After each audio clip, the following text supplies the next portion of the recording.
inaugurate this center. I remember a few years ago when I was here for a short visit,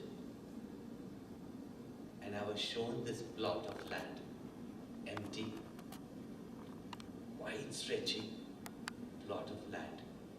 And I said, all this is going to be ours? How big a center are we going to build? And just today, as we drove in here, seeing this beautiful building, housing Mother Saraswati, Hanumanji, Ganeshji, and going to be a home for all of you, especially our children and our youth. It was so delightful that everything was done in such a short time, especially also during these 2 years of the whole world literally being under lockdown. So my heartfelt gratitude, joy towards all those who have made it happen. Today I've been asked to speak, and in front of Mother Saraswati I'm a bit speechless. But I invoke her blessings, and with that, what is the power of speech? And what Mother Saraswati is doing here, blessing all of us, especially our children and youth, now for years to come. And when we understand the power of the word, power of speech, through which everything is communicated in us human beings. All other capacity of communication we have pretty much lost.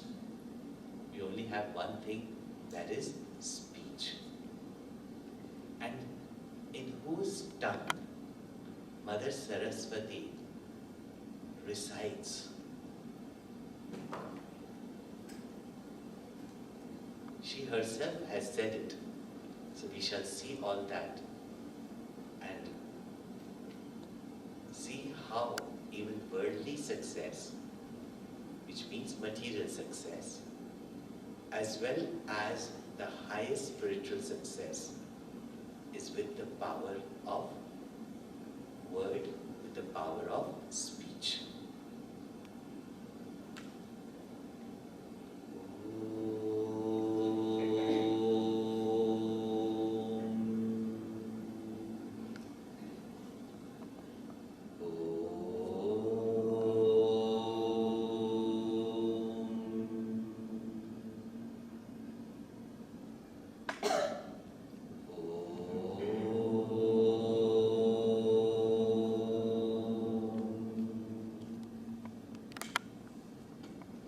Sadaशिवसमारम्भां शङ्कराचार्यमध्यमाम् अस्मदाचार्यपर्यन्तां वन्दे गुरुपरम्परां वन्दे गुरुपरम्पराम्।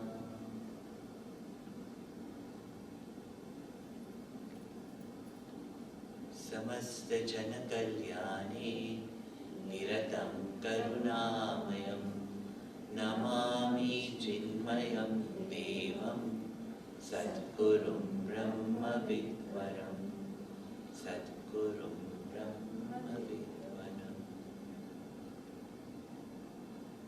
ॐ श्री गणेशाय नमः।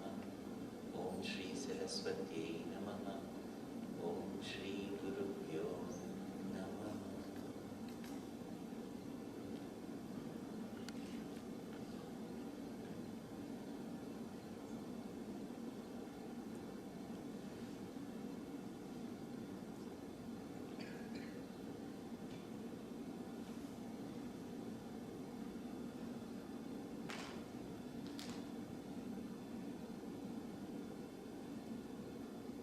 as human beings, compared to all the creatures that exist upon this earth, we have progressed, advanced in adjusting to various climatic zones like no other creature has evolved to, except I hear the cockroach. But we have evolved to because of our intellect as well as our power of communication. Animals also communicate, but they seem to have a very limited tones by which they communicate. Maybe they don't need as much as we need. Yeah? But these two make us human beings who can not only adjust, not only create, produce,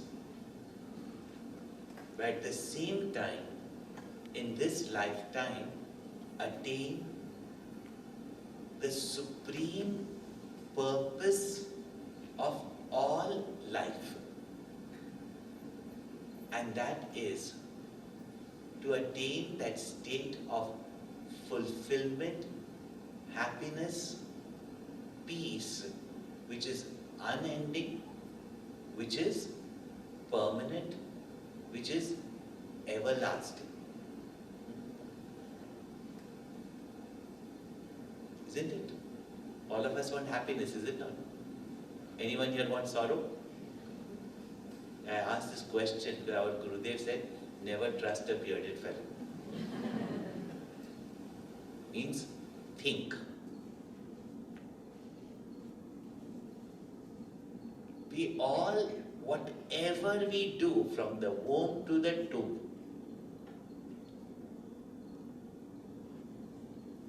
from the child to the senior-most citizen,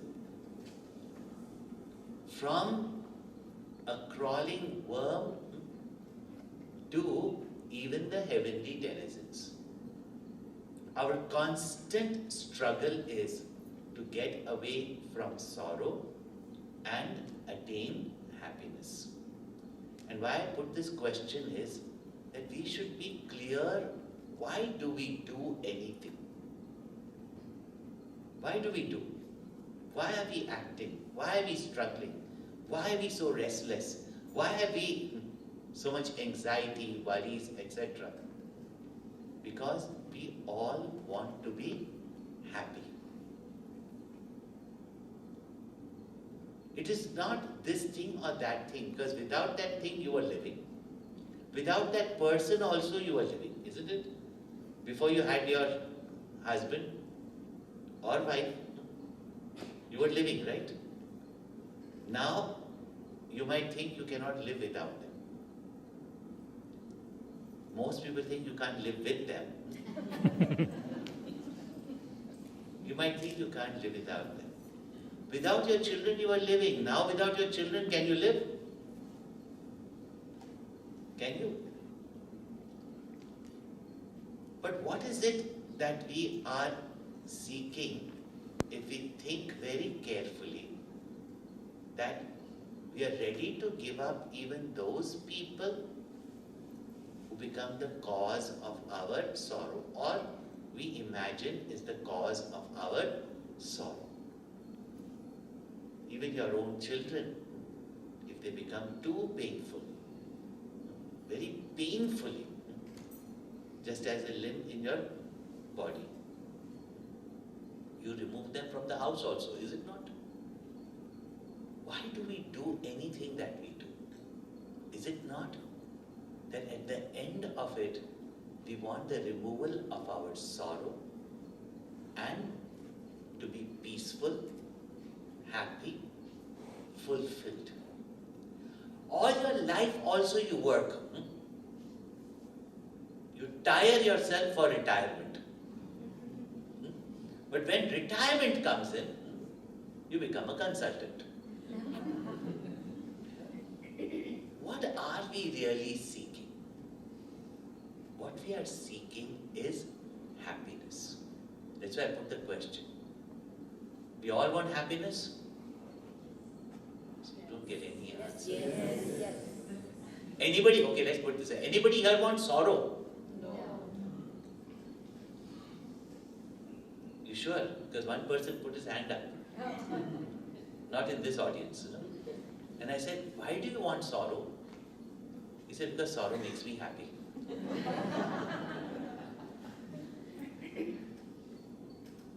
We all want happiness. We are constantly seeking happiness. Therefore, it is very important as human beings, having got an intellect, we cannot do anything without a sense of purpose. Very often we do not know, and therefore today in the universities, in the corporates, they are all trying to look into purpose. You go to any motivational course, find your purpose. What find your purpose? There is only one purpose, and that is to be happy. I think some of the universities have now discovered that. So from IQ to SQ to EQ to everything, now it is all about happiness quotient. Isn't it? And therefore research is being made in happiness. You don't have to make research for happiness, because our rishis long before have done that. And based on that, built a culture by which in this life itself we discover that the source of our infinite, eternal happiness cannot lie in anything which is finite, temporary and changing. Gurudev put that very beautifully in the chart. BMI, body, mind and intellect. All three changing or not? Body, so you can already see by now, no? Most of you. Changing. In fact, every day changing. Mind, every moment changing. Is it or is it not? Intellect also changing. And with these equipments, the world of our experience, the object, the emotions, and the thoughts, they are constantly changing. And in these two changing factors, we wish to, as a perceiver, feeler, thinker, experience permanent, everlasting happiness. Do we? Very intelligent, doctorate, research, and still, if our life and our thinking is based on getting that permanent satisfaction and happiness from impermanent objects, situations, and beings. They all have their role in our life. But to expect happiness, and that too also permanent and complete happiness, from that which is finite and impermanent, ever changing, itself shows the lack of wisdom. Swamiji had just mentioned about Chandogya Upanishad. And there, this inquiry is there. And what is the inquiry? That where does happiness lie? And the teacher clearly says, Yo vai bhuma tat sukham, na alpe sukham asti. That which is infinite alone can give you complete fulfillment, satisfaction, happiness. Because what is sorrow? Sorrow comes when there is a desire. Desire comes when there is a sense of incompleteness. Do you desire something you already have? Sense of incompleteness. Isn't it? After today's lunch. Yeah. If after that also you still want to eat, which means you are not complete. And if you say, Boss, even your favorite dish comes and you say, I've eaten so much, I'm full. When does fullness come? When you don't want anything more. And when does sorrow comes? When your desire is not fulfilled. So it comes from a sense of incompleteness. So where can we find that completeness? Where can we find that infinitude? We search for that infinitude in heaven as God. We seek that fulfillment in finite things which are not full themselves, or people who are not full themselves. Therefore, we invoke the goddess Saraswati, who is the goddess of knowledge, goddess of discrimination.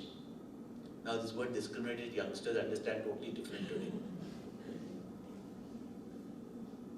This discrimination that is, no.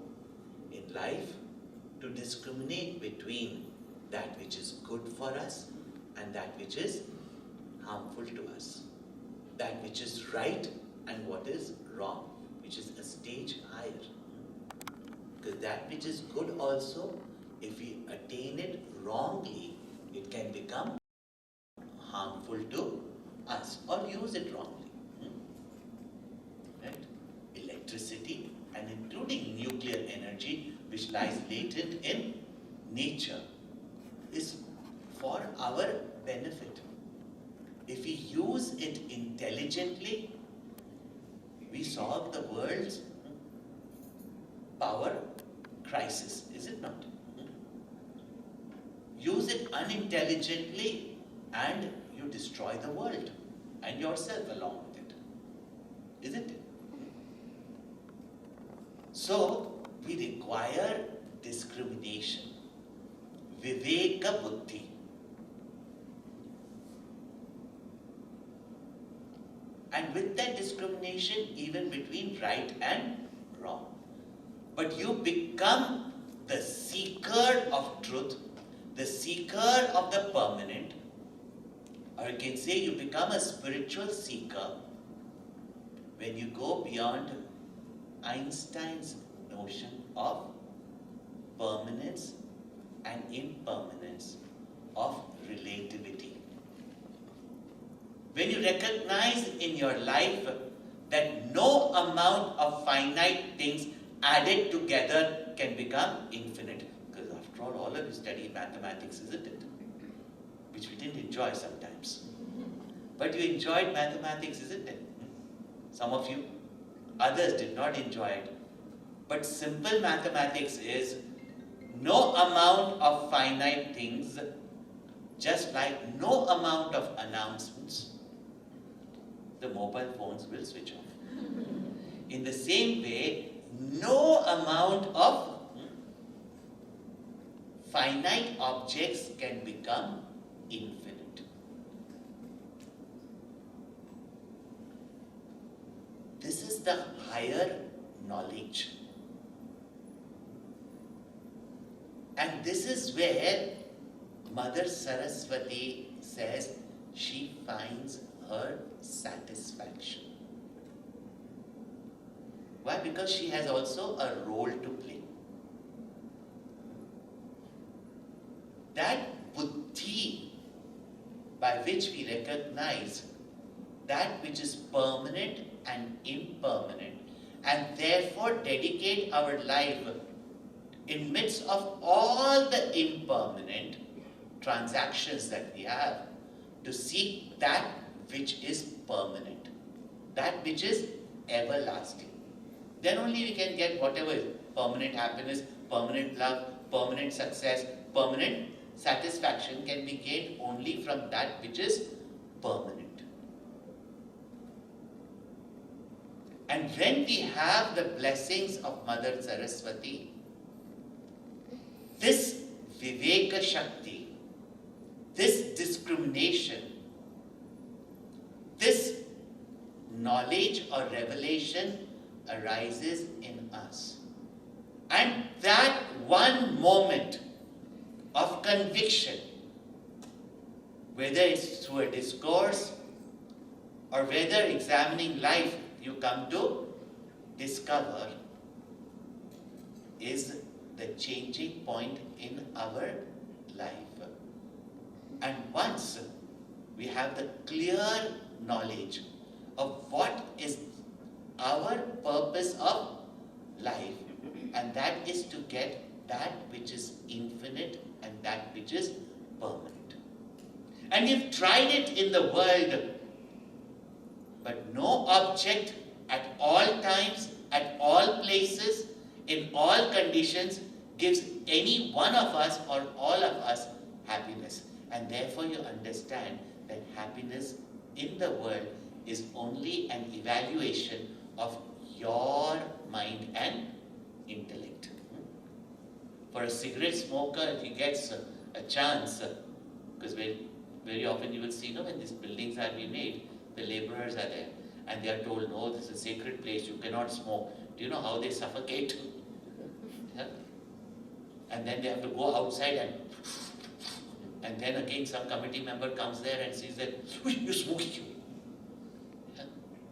Now if he gets a chance to smoke, he is in bliss. And the other person who's a non-smoker is tortured. But you can say, his karma must be good. He can enjoy all those things that we can't enjoy. But the same person, if the doctor says that your lungs are affected, then smoking becomes suffering for that person. To have that wisdom before it becomes harmful, that is the invocation of Mother Saraswati. To have that kind of buddhi. And when that realization takes place, and most of this realization, until and unless we hear the words of those who are intelligent, those who are wise, and those who know the truth, we are not able to think in that manner. Therefore, it says that Mother Saraswati resides in everyone's intellect, but everyone does not invoke her fully, full-heartedly, because she's ready to bestow this knowledge, this viveka, by which we come to realize that happiness is not in any external object, but it is the very nature of the subject, the very nature of the self. Now, we have all heard, happiness is within you, not outside. Then what are we searching outside, you tell me? Even the outside world, what is its purpose, we will understand if we understand what is our life purpose. Invocation of Mother Saraswati here for the cultural upbringing of all of us, not only the children, but the child in you that must have gained or missed out. This is a place of learning for everyone. And it is through Vani, through speech, that knowledge is communicated. Even though words cannot describe the infinite, yet the words of Mother Shruti, Therefore, she represents Mother Shruti. Of those scriptures, those books of knowledge that communicate to us through a combination of words in a language that communicates to us that which cannot be described in words. And that is the infinite cannot come under the limitations of our limited language. So there is a word that we speak. And how we speak that word and what meaning it has in someone's mind and what impact it has in someone's mind, it all depends on how do we use our speech. With our speech, you can hurt someone, in fact, you can kill someone. With your speech. With your speech, you can communicate concern and love also. And speech is not just words, but the emotions that go with that word. And how do we articulate that word? With what speed, with what tone we speak that word? All that is necessary to know the power of word and how your words can make people understand or misunderstand. Therefore, first of all, what do we speak? For what do we speak? So what do we speak? For what do we speak? And when we speak, how we speak. Therefore, the very goddess of knowledge is also the goddess of speech. And here we have Hamsavaahini Devi, who is Tripura Sundari. She is the most beautiful in all the three worlds. Tripura Mohini, she enchants the entire world. Is it not? With your song, your music, and your words only, you enchant everyone. Tripura Mohini, Tripura Palini. She is the one who is sustaining the entire universe. And she is the one also who can, Tripura Dvamshini. She is the one who can destroy our sorrows and our delusions in which, because of which, we remain as a finite individual in this finite world. Kamalasane Sushobini.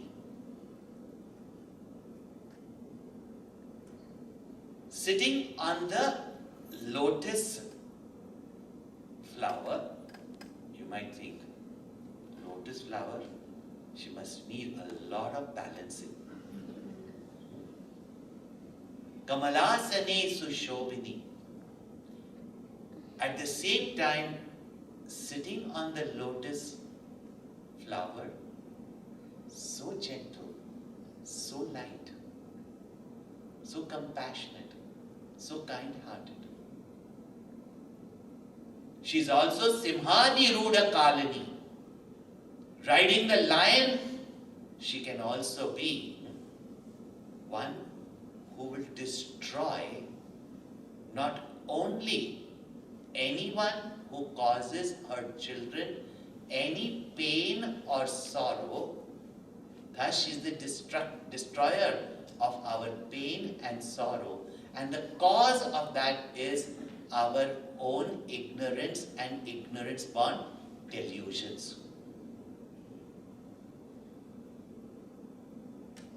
or ignorance, and ignorance born delusions. And she rides the lion to destroy all that is evil. And what is evil?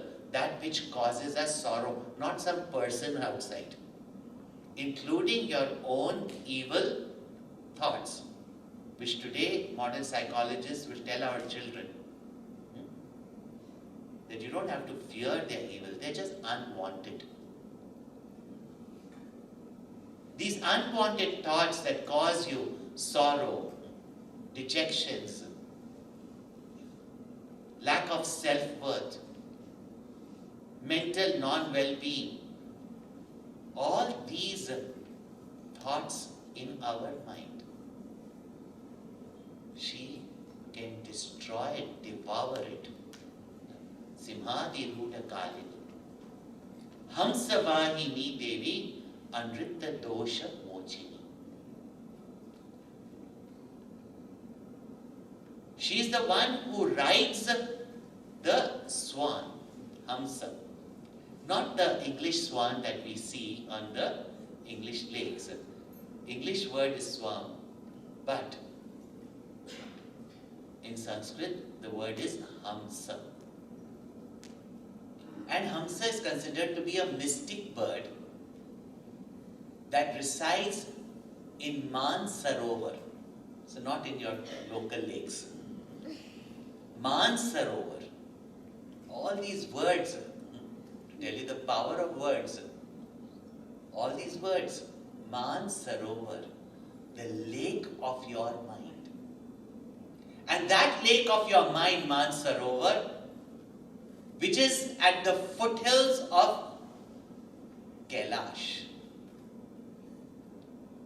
and where it is so pure, it is so clean, it is so steady that Kailash gets reflected in it.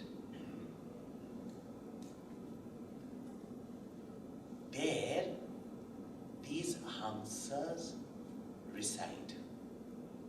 And they have the power to separate milk from water. Means, even if water, milk, in Bombay they used to have the doodh wala bhaiyas. And they used to mix water and bring, and you could never tell. Worse is that from some countries you get it mixed with lime. To be able to separate milk from water, which means the discriminative power to separate the truth from the untruth, which is a higher level of buddhi and discrimination. To separate the truth from the untruth. Because untruth is also seen as truth, because without the truth there is no other cause substratum. And untruth can exist when it borrows existence from truth. Think about it, something very deep. An illusion can be there only on an existing substratum, and even the untruth you speak, you only give it the guise of truth, is it not? Untruth, you say, I'm telling you a lie, huh? And but believe in it. Huh? Will anybody believe in it? It is only with truth that untruth can be seen, and therefore the illusion and the substratum both appear together, but you only see the existence of the truth. Remaining you just see is a mirage of untruth.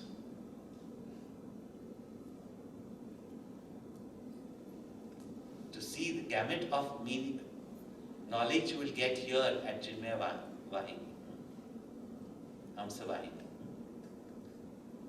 Because the power of word, if you have to understand in its full magnitude, and how that word, that shabda,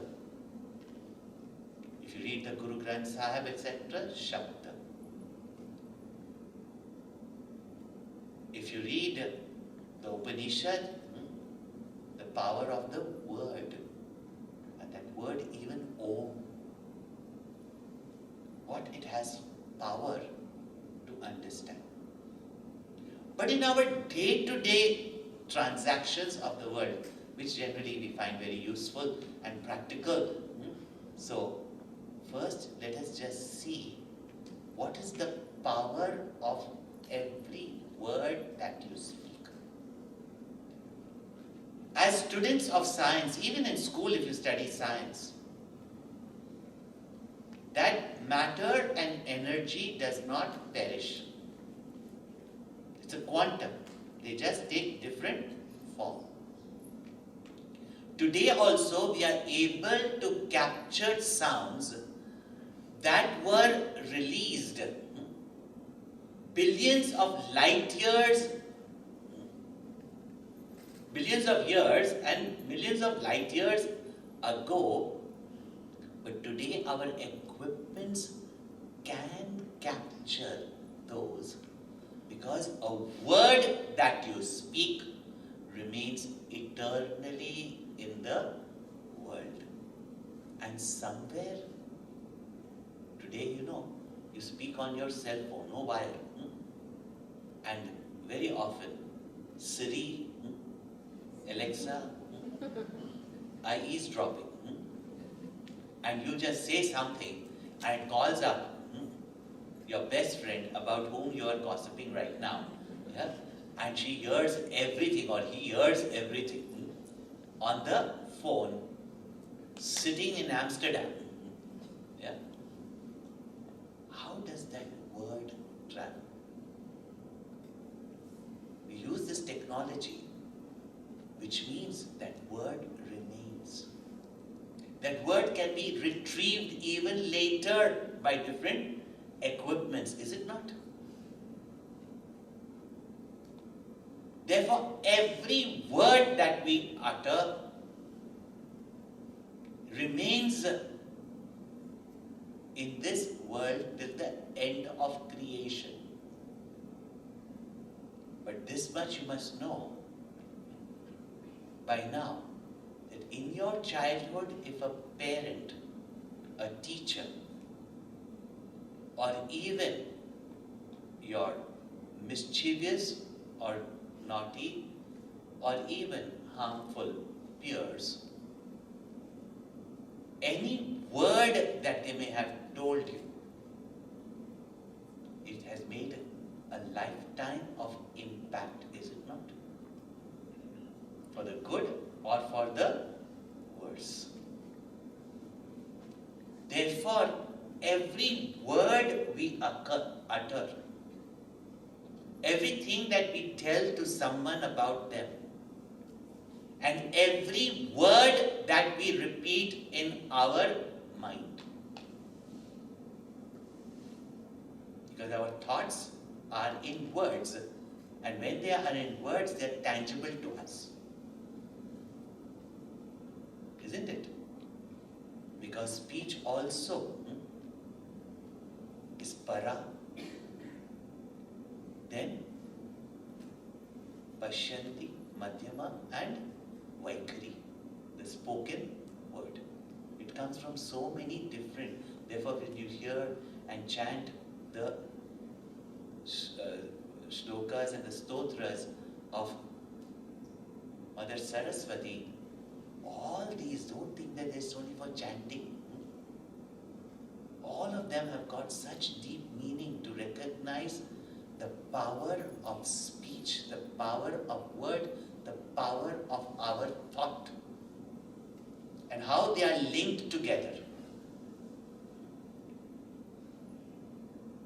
But in this world also, we communicate through our speech. Even our teachers in our school communicated through speech. However knowledgeable your teacher may be, if he or she could not communicate properly, articulate words properly, inspire you, you did not understand what that teacher said, is it not? And you would say, even though the teacher may be very knowledgeable, you You say, nah, this teacher is not a good teacher. Now see the impact of word, when, how, etc. and how Devi Saraswati embodies that knowledge of the Supreme that can be gained through Shabda Praman, not by any other means. These might be, for some of you, deep words. Those who have studied Vedanta may understand it. I'm just indicating to you so that you can see for all, the basic as well as the subtle. That the scriptures through word only reveal to us that which cannot be seen, heard, smelled, tasted by our senses or touched. That cannot be felt by our mind, and that cannot even be thought or be a concept of our intellect. And yet, Shabda, words articulated in a particular manner, can reveal to us that which is not seen by us right now. So the power of word, and therefore speech has been given to us for a very high purpose in life. And that speech, when we waste it in just what you call loose talk, in using foul words, especially while driving,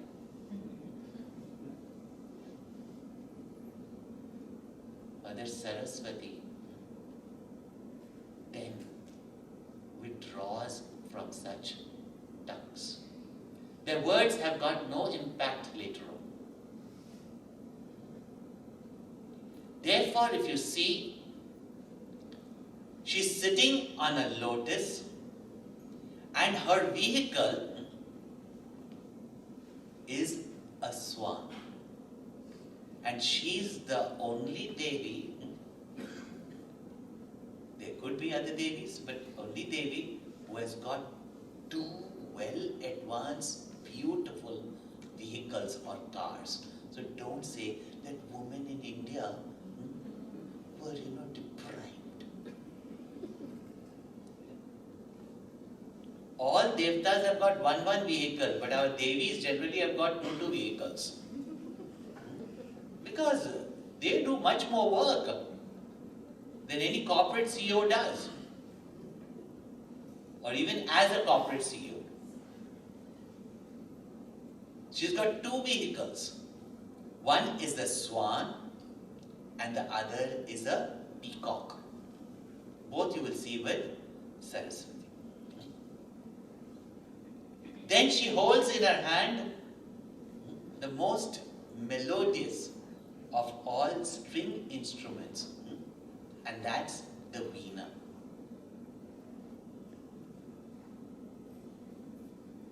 Because what is speech? Why speech? And what is the power of speech?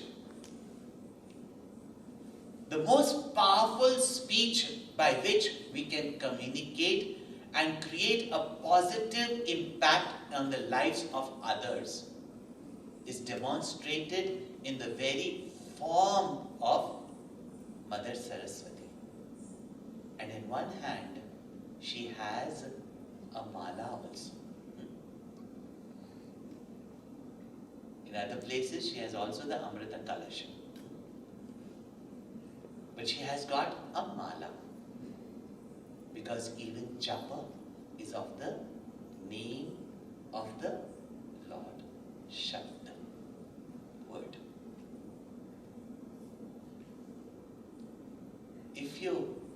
When you say worship of Saraswati, it is not that your attention should be in which incense and how many incenses you are smoking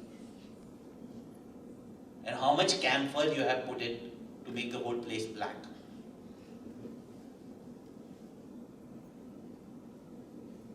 and who got to ring the bell and who didn't get to ring the bell, and who offered which flower, and our attention is on the worship. All worship is that your attention should be on Mother Saraswati.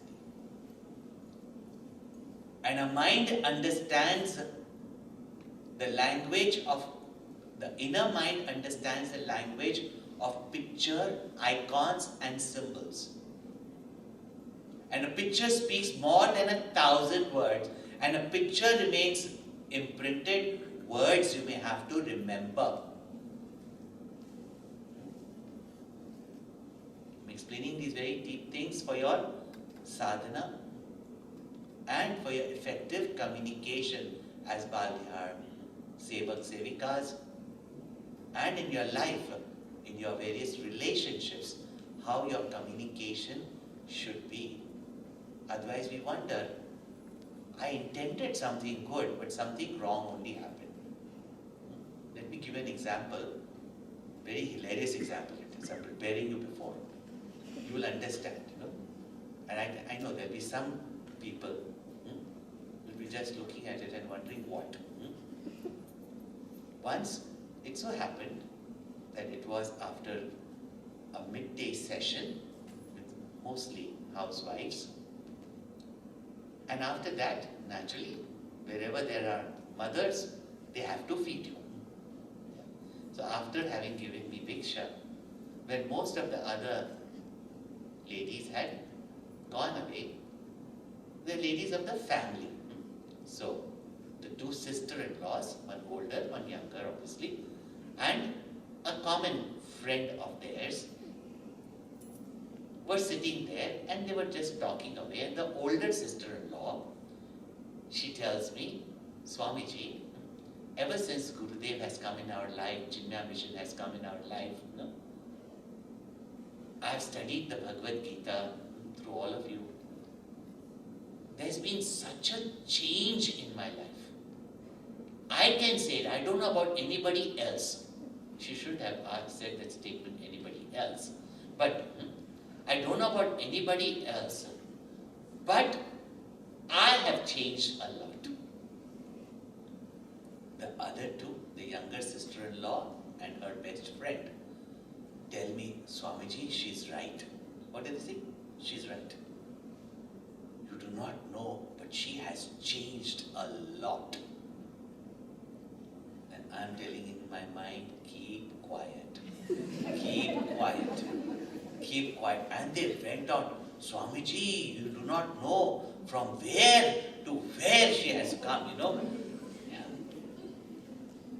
Now, many of the women have understood, right? Some of the men are quite dumbfounded, especially the young ones.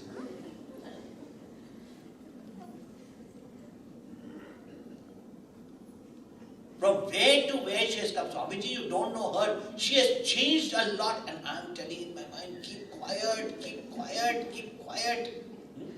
Because I can't tell them to keep quiet if I tell them to keep quiet. Now, since I couldn't tell them, the older sister-in-law got up and very angry.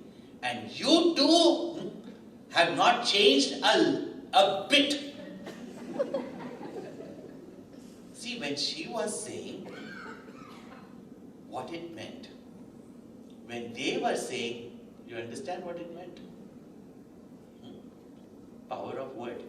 When, how, where, in what context? When she's saying she's changed, she's talking about how much she has improved and how much better she has become. When they are saying it, how does it sound? What a terrible person she was before. No?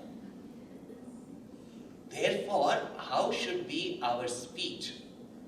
And it should be imprinted in our mind. So all our worship is to bring our mind from the external world to focus in meditation on the form of Hamsavaahini Devi. And once it is imprinted in your mind, the mind with its mind map will channelize your thoughts and your speech in that manner. Otherwise, it requires a lot of repetition, a lot of training, a lot of thinking. Therefore, the greatness of our Indian knowledge system, which the Western world could not understand and kept it, oh, this is religion, this is idol worship, this is that, Our all knowledge, psychology, physiology,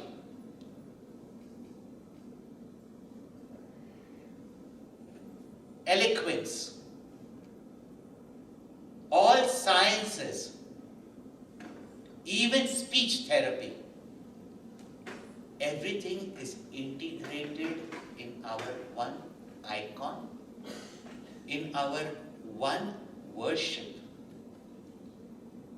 And where the world went in the last millennium thinking linear, and therefore cannot understand the magnitude of the Indian knowledge system, by which a woman of our house not only can multitask and not get stressed out,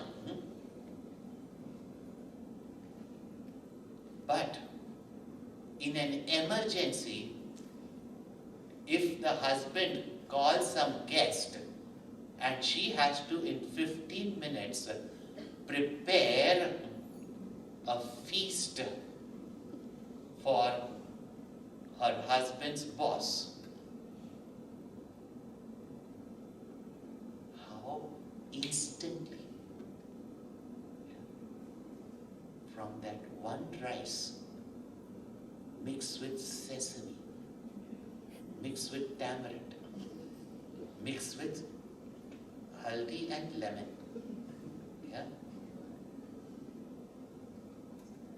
mixed with sambar, vegetables taken out from the sambar and kept as a separate curry.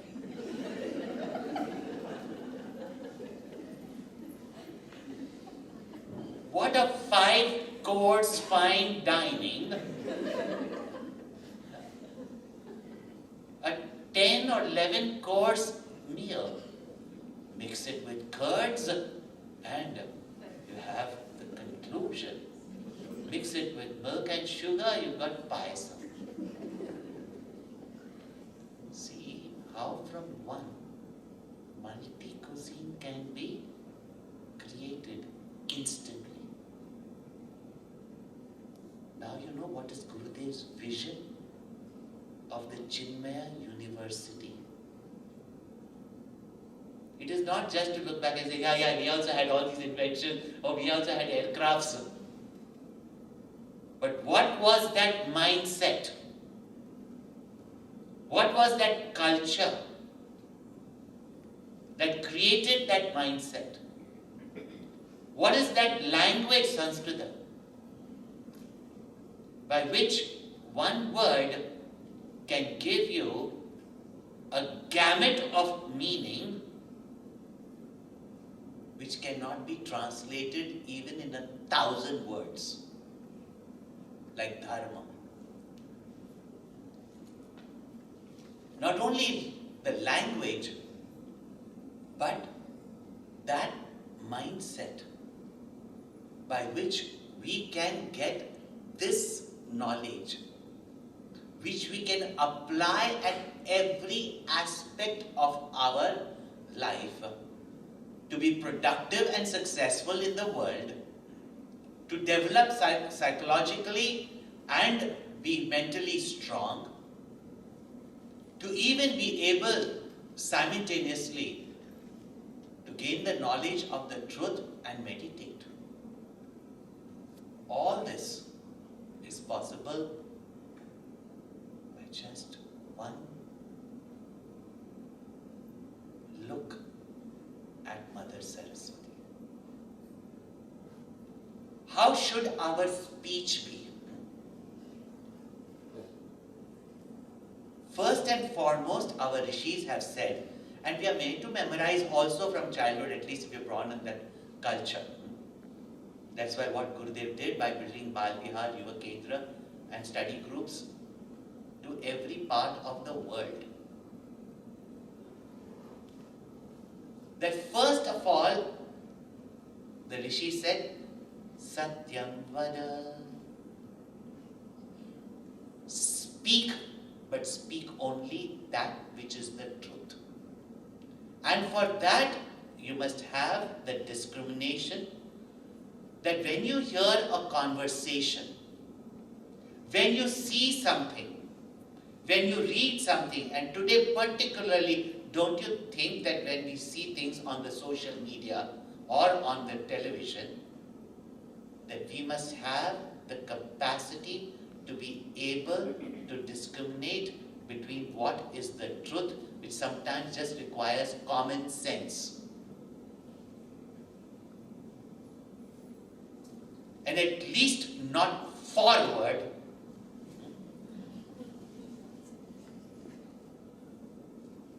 that which sabotages our development. Day for yesterday also, 3 days ago, we were celebrating Chinmaya. I won't even say what type of messages people send off to create all these discrimination. They don't even have a clue anymore.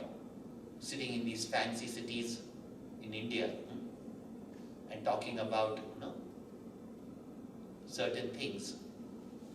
And then foolishly we powered it. Sounds very good.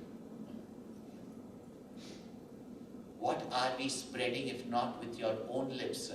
What you spread on social media is also what is important. Use your discrimination. And for that you must be able to see and find out the truth from the untruth. If you're not sure and it's not needed, don't speak it. Simply, have you noticed? Somebody asks you, do you know this person? No, I don't know. I don't think I know this person. But I think he's a crook.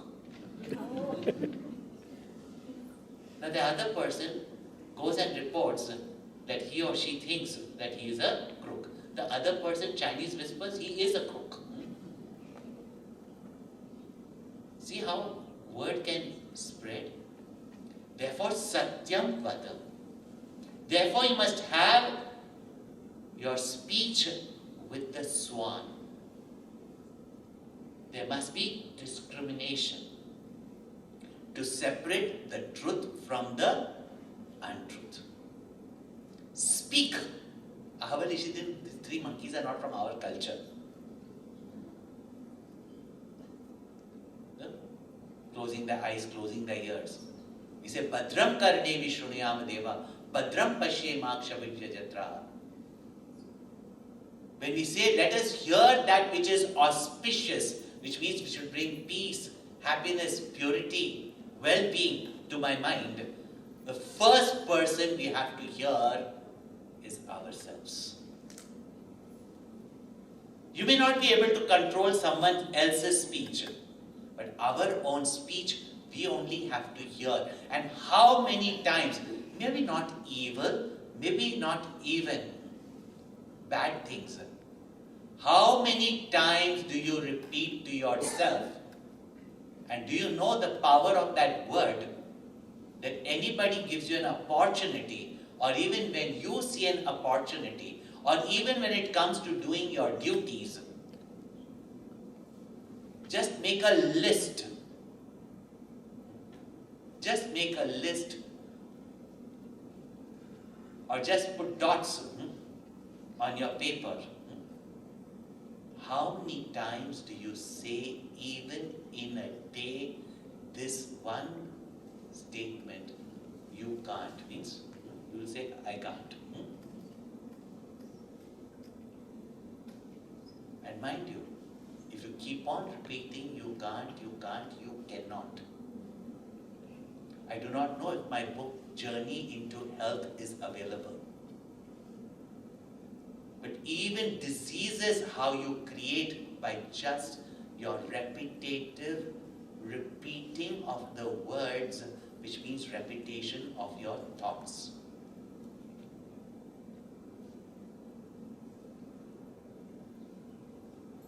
Even when people use foul words, or even when you go to certain schools or university, especially in the toilets, you see what words are written there. I was taught never even to repeat what others have said or heard. From childhood. You keep on saying that the world is terrible, the politics are terrible, everybody is terrible. Finally, you will see only terror everywhere. And most of all, you will become a terror. Don't you think other people in your life, those who keep on saying everybody in the world is bad, bad, bad, they consider you only as bad? Because what you think, you become. What you repeat, you become. See the power of word. Therefore, satyam vada. Speak, but speak only the truth. Then there is nothing much to speak. I do not know if you've heard about, there was a great woman saint, contemporary of Gurudev, Anand Mahima. Gurudev used to call her Ma, she used to call Gurudev Bhaijan. She had come to our ashram in Powai when our Guruji was a student there at Sandipani. We've all studied at Sandipani. Student there. And when she came, Gurudev had said to the students already, you just bask in her loving presence. She has devotion in her eyes. She just is quiet. Now, the students of Chinmaya mission who are quite, even though I have Dakshina Murti right in front of me, but Maunam Vyakhya nobody understands. So with Gurudev's eloquence and Gurudev's oratory and his mighty discourses, anytime we see a Chinmaya Mission Swami say, okay, say something. Right? Because we expect that. She came, the brahmacharis were singing bhajans, she was just sitting and reveling. But everybody was like, give some blessing, say something. And then Gurudev said, Ma, they are used to hearing something. Say something to them.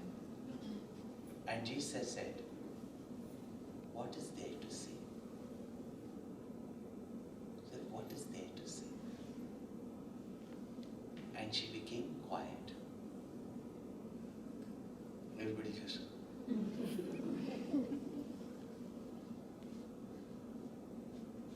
Then Gurudev said that if you can't understand the words of silence, then you need eloquent discourses for many, many years also, until it makes an impact in a second. And he went to explain the whole Kenopanishad in her statement. The truth cannot be described in words, and the world which is false is pointless to speak about. And the truth can be indicated in just one syllable, one word, Om. Otherwise, even with millions of words, those who don't want to understand or cannot understand, they can not understand. So what a powerful statement. Truth cannot be described in words, and the world which is false is pointless to speak about. Therefore, immediately Maunam takes place. Speak, but speak only the truth. There are people who go and say, nobody likes me, but I am very honest. I speak only the truth. Really? Yeah, because my truth is different from your truth, then it is not truth. Yeah. Truth is the same at all times. Your belief may be different from somebody else's belief, but that's not the truth. But I tell the truth, fatak, I am frank, I just tell the truth. People say that. Such a person, nobody wants to hear them, nobody wants to be in their presence, they are not liked, and they cannot lead anybody because nobody actually wants to follow them. Now, even if it is the truth, like you find out that so-and-so's child is into these addictions, and you're telling you the truth, I'm telling you the truth. In saying that, is there any well-being of that person, the person whom you are speaking to, and your well-being? Is it there? Therefore, hitam vadam. So, swan to discriminate between the truth and untruth, and the peacock, which has got no selfish motive or lust, desire. So, symbolically, that's why Krishna keeps on the head. Without ulterior motives. When you speak it, it will be only for the good of someone. And even if it is good for someone, it's how you speak it. And what is that? Priyam vadam. Untruth, which is also very pleased, should never be spoken. But truth also should be spoken in a manner, a pleasing manner. The best example of that, that's why in Vibhishan Gita also, Satyashila Dhrida Dvaja Pataka. In what manner we speak the truth? Why do we speak the truth? That's why she carries the veena. That your words must feel, even though sometimes they may have an impact, but they must have a positive impact. Yeah. When you say hitam vada and priyam vada, say it in such a way that a person will accept it and not get agitated with it, even though it is the truth. And the best example you have in the Ramayana itself, that when Mother Kaikai told Ramchandraji that I have cashed the boons, or your father had given the boon, one, Bharat becomes the king, and the second, you go to the forest for 14 years. She said it very bluntly, very crudely. When Ramchandraji goes to Kaushalya Mata, his mother, he could have said, my stepmother or that other woman of your husband, yeah, she has dumped me or exiled me to the forest. And he would have said the truth. But that mother who herself would have got so agitated even by hearing it very peacefully, what would be the condition of her mind? What good would take place at that time? See how he introduces. That mother who is about to receive her son as a king now knows that he has to go to the forest. It's a life sentence, really speaking. See how he presents the truth. He has to tell. He has to get her blessings. Pita dina mohe kanana raju. Father has given me the kingdom of the forest by which my well-being will take place. When that thought is there, when those words are uttered, even your subconscious mind asserts to itself that what is happening in my life is for my good. It is not a tragedy. And therefore, be careful of certain words that you introduce in your vocabulary and particularly in your children's vocabulary. Yeah. You know that when many of you were growing on, we knew what was sadness. Today you are seeing depression. Don't say it was not recognized. How common was depression? Tell me. Now, little sad, depressed. You will become depressed. Power of word. Headaches are for different reasons. Migraine is a clinical term for a different type of headache. Any excuse not to go with your husband or your wife to any place. Got a migraine or a migraine. You land up with one. I told you, try to get that journey into health. How people have even landed up with multiple sclerosis. Power of word. Therefore, use positive words. Use positive language. Affirm to yourself and compliment. Even if you have to correct, don't use words in such a way. Sometimes you have to correct your children. You have to tell them that what you're doing is harmful. But with what words, with what tone, even sometimes firmly you have to say. But that which will have a positive impact. And at the same time, I would say, children, don't get scarred for life of everything that your parents have said.